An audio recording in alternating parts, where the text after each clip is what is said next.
Honneur à vous les frérots, j'espère que vous allez bien et bienvenue sur Fumichaud. Les frérots, aujourd'hui on va causer de Arena, l'œuvre du chef Otaku les amis. Alors, Arena, ça a été lancé sur la plateforme Webtoon Factory, donc la série a été éditée chez Vega Dupuis, c'est encore en cours. Au scénario, c'est donc le chef Otaku, inutile de vous le présenter, je pense que c'est l'un des youtubeurs les plus connus de la mangasphère. Et la dessinatrice, c'est Clarity. Je ne la connaissais pas, j'ai donc appris à la découvrir à travers ses dessins justement dans Arena. Et on va discuter de tout ça, les frérots. Alors, synopsis, ça parle de quoi Arena? Gabriel semble être un jeune timide et réservé. C'est en réalité un psychopathe qui s'efforce de refouler ses pulsions violentes pour s'intégrer à la société. Tout bascule le jour où ses camarades de classe et lui sont pris dans une étrange tempête qui les transporte au milieu d'une arène sanguinaire où ils devront combattre pour survivre. Gabriel osera-t-il révéler sa vraie nature à ses camarades?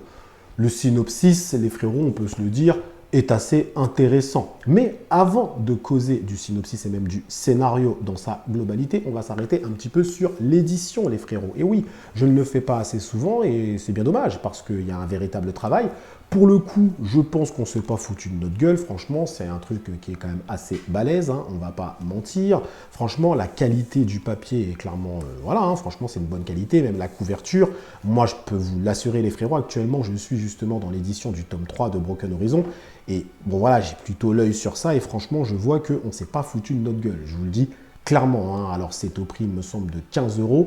Et franchement, voilà, ça vaut son prix. Il faut dire la vérité, ça vaut son prix, les frérots. Je le dis très clairement. En plus, c'est en couleur. Donc, voilà. Donc, au niveau de l'édition, déjà, on est sur quelque chose de qualitatif. Et en plus, le tome 2 est encore plus balèze que le tome 1. Donc voilà, au niveau de l'édition, franchement, bon point, bon point. Au niveau du synopsis, il y a quelque chose qui m'a étonné. Alors, le synopsis est intéressant, classique mais intéressant, mais il y a quelque chose qui m'a étonné, c'est qu'on soit dans un isekai. Le chef Otaku, il me semble, n'aime pas trop les isekai. Alors, il y a des isekai, je crois qu'il aime bien, mais c'est assez rare. Mais au final, il n'aime pas trop les isekai. Il avait expliqué ses raisons, ce sont les siennes et ça le regarde. Mais j'ai été assez étonné que lui, justement, nous ponde un scénario dans un isekai, tout simplement. Et je me suis dit avec le recul que peut-être qu'à travers son scénario, il va essayer d'expliquer les raisons pour lesquelles il n'aime pas les isekai actuels. Et finalement, il va peut-être essayer de transférer ce que lui aimerait voir dans un isekai. Enfin, c'est même sûr, vu que c'est lui qui est au scénario. Donc, au final, c'est pas si surprenant que ça que le chef Otaku se soit attaqué à un style qu'il n'aime pas, justement. Enfin, il n'aime pas ce qui est fait actuellement dans les isekai et il va essayer justement de montrer ce que lui est capable de faire dans un isekai. Donc, c'est plutôt intéressant. C'est peut-être un challenge qu'il s'est lancé. Mais au final, on va très vite s'apercevoir que le style isekai, c'est quand même une facilité scénaristique globale. Alors déjà, dans le scénario global, c'est assez facile. Allez, tu as des jeunes, ils sont dans un bus, éclair, boum, tu les mets dans une arène. Voilà, je veux dire, tu as changé d'univers comme ça, je veux dire, tu n'as même pas expliqué les choses, enfin, tu as expliqué, mais disons que c'est très rapide, c'est facile dans la narration de faire ça. Donc, le style isekai, quand tu le maîtrises bien, il faut dire la vérité, ça te permet de gagner du temps. Parce que tu n'as pas d'explication, ils ne vont pas prendre un vaisseau pour aller sur une planète. Non, ça n'a rien à voir. C'est éclair, boum, ils arrivent dans une arène et combat direct. Donc voilà, quand tu l'utilises bien, le style isekai, il ne faut pas mentir, scénaristiquement, ça aide. C'est intéressant, c'est intéressant je pense, pour un scénariste, parce que ça lui fait gagner du temps et ça lui permet de faire rentrer son lecteur tout de suite dans le vif du sujet. Vous voyez ce que je veux dire? Donc, voilà, là, c'était plutôt bien fait, on va pas mentir. Au début, il nous a développé un petit peu le personnage de Gabriel. Voilà, nous montrer que c'était un psychopathe, il tue des chats, c'est un malade, ce mec-là. Comment tu fais pour tuer un chat comme ça, frérot? Oh, il te fait même pas de peine. Donc voilà, le gars, c'est un peu un psychopathe. Et finalement, il va tisser un petit peu un lien qui, je pense, perdurera durant toute l'œuvre avec la mère de Gabriel, qui, elle, évidemment, était au courant de son côté un peu psychopathe. Elle a toujours essayé de le cacher, mais finalement, elle a toujours ressenti que son fils, au fond de lui, était quand même un malade mental, on peut le dire. Et finalement, bon bah voilà, Gabriel, lui, par amour pour sa mère, a toujours, entre guillemets, essayé de cacher ses pulsions meurtrières, mais il avait quand même du mal. Donc ce jeune homme qui a, on va dire, au premier abord, un quotidien un peu classique, cache au fond de lui une folie meurtrière. Et finalement, cette folie, il va pouvoir la déchaîner dans l'arène, dans Arena. Il va pouvoir la déchaîner. Mais on va rentrer justement dans le sous-texte, selon moi, de cette œuvre, à savoir une phrase qui va guider, je pense, tout le scénario et même la narration. C'est une phrase de Gabriel, d'ailleurs, qui dit « Suis-je un sage au milieu des fous ou un fou au milieu des sages ?» Et je pense que le chef otaku va s'amuser un peu avec le lecteur, où il va surfer un peu d'un côté comme de l'autre. C'est-à-dire que des fois, Gabriel sera un fou au milieu des sages, et des fois, il sera un sage au milieu des fous. Et finalement, ce personnage, il a été écrit de façon à pouvoir représenter les deux côtés, c'est-à-dire les sages et les fous. Parce qu'il va devoir utiliser son côté sage, son intellect, son côté un petit peu aussi calculateur pour pouvoir s'en sortir dans l'arène, mais il va aussi devoir utiliser son côté fou, son côté sanguinaire, ses pulsions, il va devoir aussi les utiliser pour s'en sortir dans l'arène. Donc finalement, vers quel côté il va le plus pencher à la fin? On pourrait même y voir une inspiration de Kaneki dans Tokyo Ghoul, un jeune homme qui est tourmenté et qui finalement dispose des deux personnalités, à savoir le côté sage, mais également le côté fou et sanguinaire de l'œuvre. Je pense que le chef otaku essaye de nous faire un personnage qui, au premier abord, n'a pas vraiment d'émotion humaine. On va dire pour tuer, pour buter un chat comme ça, frérot, voilà. Il n'a pas vraiment d'émotion humaine, finalement. On pourrait même se dire que c'est un humain en apparence, mais à l'intérieur, il est monstrueux, c'est un monstre. Okay, et je pense que dans l'arène, dans Arena, il va s'humaniser petit à petit. Je pense qu'il va devenir de plus en plus humain, il va comprendre les émotions humaines de plus en plus. Il va s'humaniser. Par contre, les personnages qui sont avec lui, notamment un en particulier, eux vont se déshumaniser dans l'univers d'Arena. Et c'est assez ironique parce que normalement, dans les Battle Royale, parce que des fois c'est en mode Battle Royale ce truc, même dans les Survival Games, tu as plus le côté où les gens se déshumanisent. Tu prends par exemple Battle Royale et même d'autres, tu as des mecs au début, ils arrivent, ils sont tout gentils, ils sont tout bien et tout, ils sont propres, ils mettent des lunettes comme moi, ils sont super sérieux. Et à la fin, c'est des psychopathes. À la fin, c'est des oufs. Ils adorent faire ça dans les Battle Royale, ils adorent faire ça dans les Survival Games. Des mecs qui arrivent, ils sont bien et à la fin, c'est des psychopathes. Eh bien, je pense que Gabriel, lui, sera l'inverse de ça. C'est-à-dire qu'il arrive, c'est déjà un psychopathe, lui. Lui, c'est déjà un psychopathe. Et finalement, à la fin, il sera peut-être un peu plus humain, peut-être. Mais c'est très compliqué, ça, scénaristiquement, parce que tu dois conserver son côté calculateur, froid, calculateur, etc., intelligent, méticuleux et violent. Tu dois le conserver, mais tu dois quand même lui faire ressentir des émotions humaines, notamment avec ses interactions avec ses élèves, ses potes, si tu veux, et également Mélissa, une jeune fille qui, voilà, il va peut-être y avoir une petite histoire d'amour entre eux. Donc voilà, il faut qu'il découvre un peu les émotions classiques d'un être humain. Et finalement, il va les découvrir dans une arène de monstres. Donc c'est vraiment pas mal, c'est vraiment intéressant. Donc je pense que le sous-texte, ou du moins la question, on va dire fil rouge si vous préférez, je ne sais pas comment on peut appeler ça, qui va guider le récit d'Arena, est plutôt intéressante car elle permet finalement au scénariste, au chef otaku, de pouvoir nous emmener un petit peu où il veut. Il peut nous montrer ce qu'il veut. Peut-être que Gabriel partira vers un côté totalement froid, calculateur, méchant et machin, et là ça va devenir un psychopathe de ouf, et il va assumer sa folie en fait, sa folie meurtrière, il va l'assumer, ou peut-être qu'il partira vers un côté un peu plus sage. Donc c'est vraiment intéressant, c'est un pari risqué, parce que je pense que ça peut décevoir certains, et oui, parce que tu as des lecteurs qui vont plus apprécier le côté sage de Gabriel, comme d'autres lecteurs qui vont apprécier son côté fou, donc c'est un pari risqué. Il va falloir qu'il jongle entre les deux. Pour résumer, je dirais que Gabriel dispose d'un potentiel scénaristique très intéressant. Mais le scénariste, à savoir le chef otaku, doit faire très attention à le faire échouer quelquefois. Pour l'instant, on a l'impression que Gabriel réussit tout ce qu'il entreprend. Et finalement, un personnage qui réussit tout ce qu'il fait, on a du mal à le voir évoluer. Il serait donc intéressant que Gabriel des fois se trompe et apprenne de ses erreurs. Comme ça, il progresserait tout simplement. Le deuxième petit défaut le concernant, c'est le classicisme de son chara-design. Il est vrai qu'on a déjà vu ce chara-design assez souvent. J'aurais attendu d'un mangaka français qu'il fasse preuve d'un peu plus d'ingéniosité concernant le chara-design de son personnage principal. Malgré tout, le sous-texte qu'il véhicule est très intéressant et j'ai quand même hâte de voir comment le chef otaku va faire évoluer ce personnage. Donc, si on s'intéresse un peu à l'univers d'Arena, donc on sent les inspirations. Inspiration, Seigneur des Anneaux, Berserk, les monstres voilà, font penser un peu à de la dark fantasy, etc.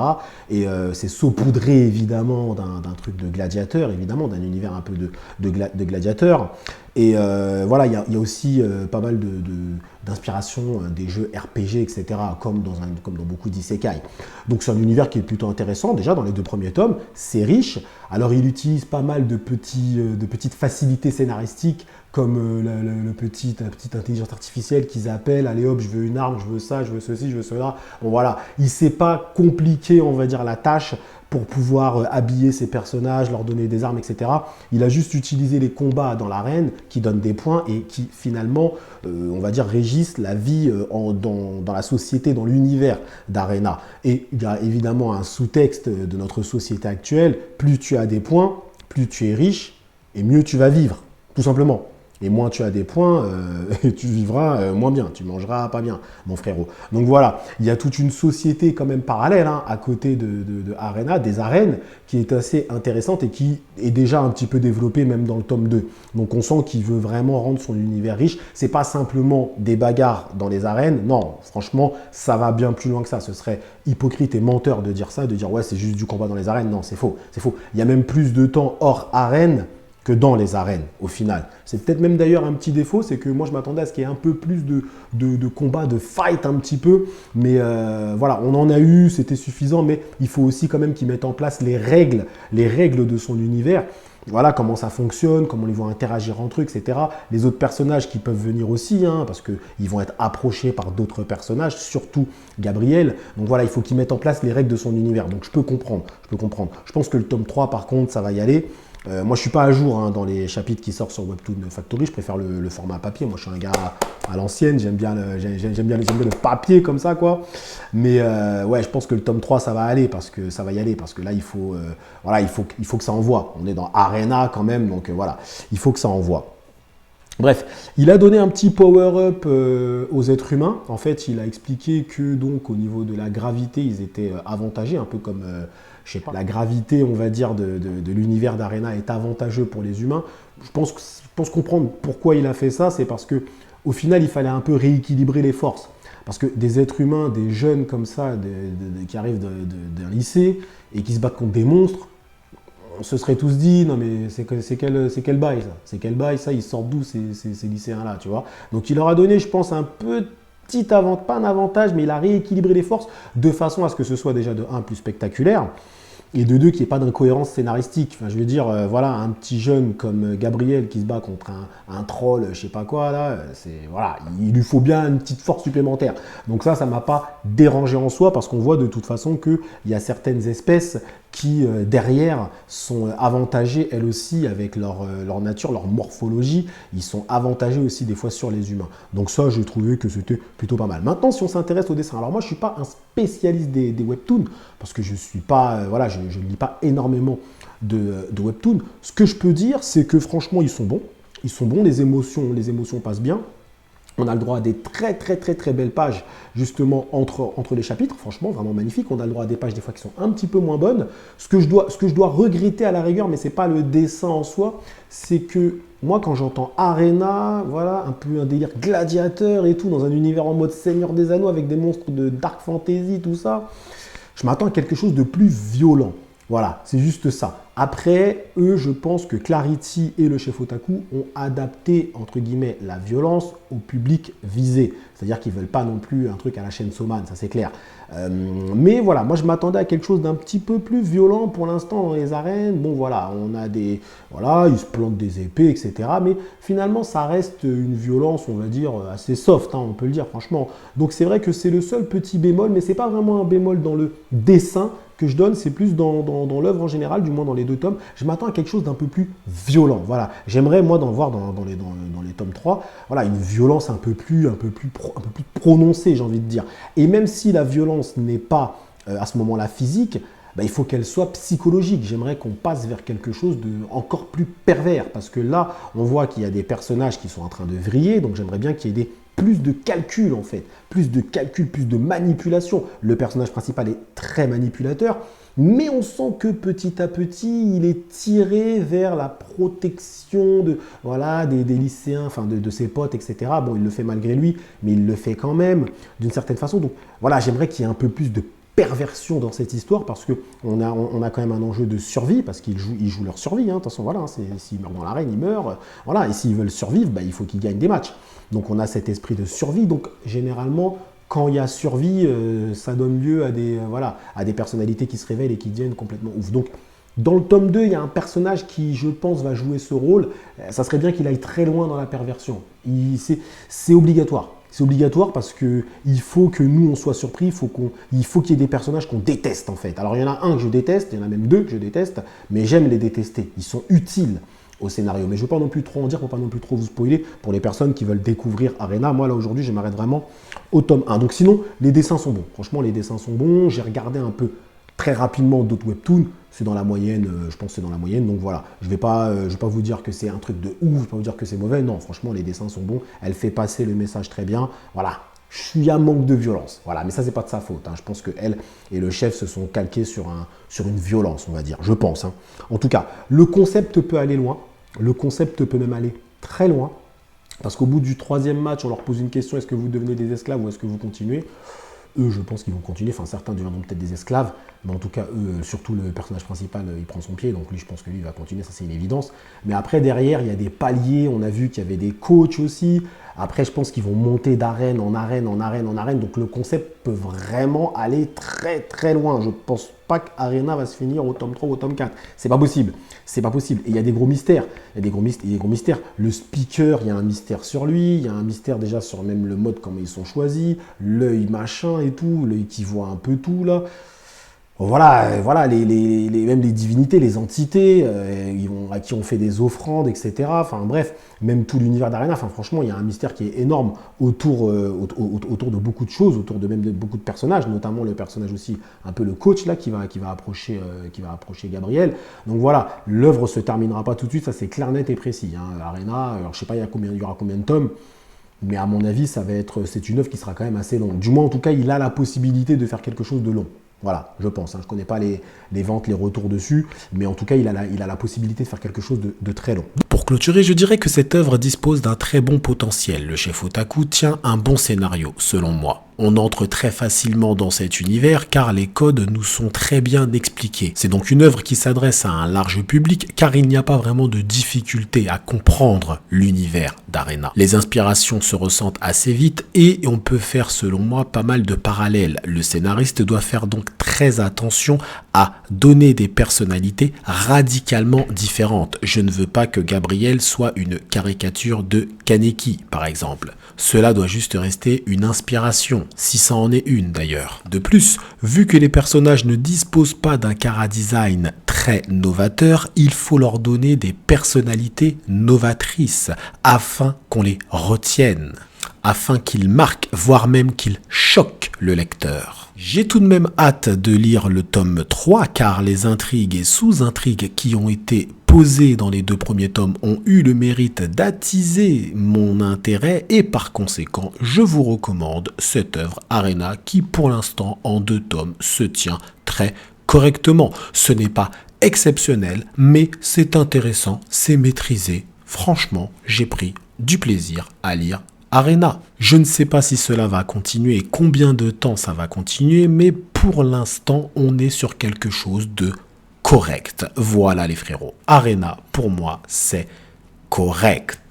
En tout cas, je vous remercie d'avoir suivi cette vidéo jusqu'au bout. Prenez soin de vous et que l'honneur de Gabriel soit avec vous.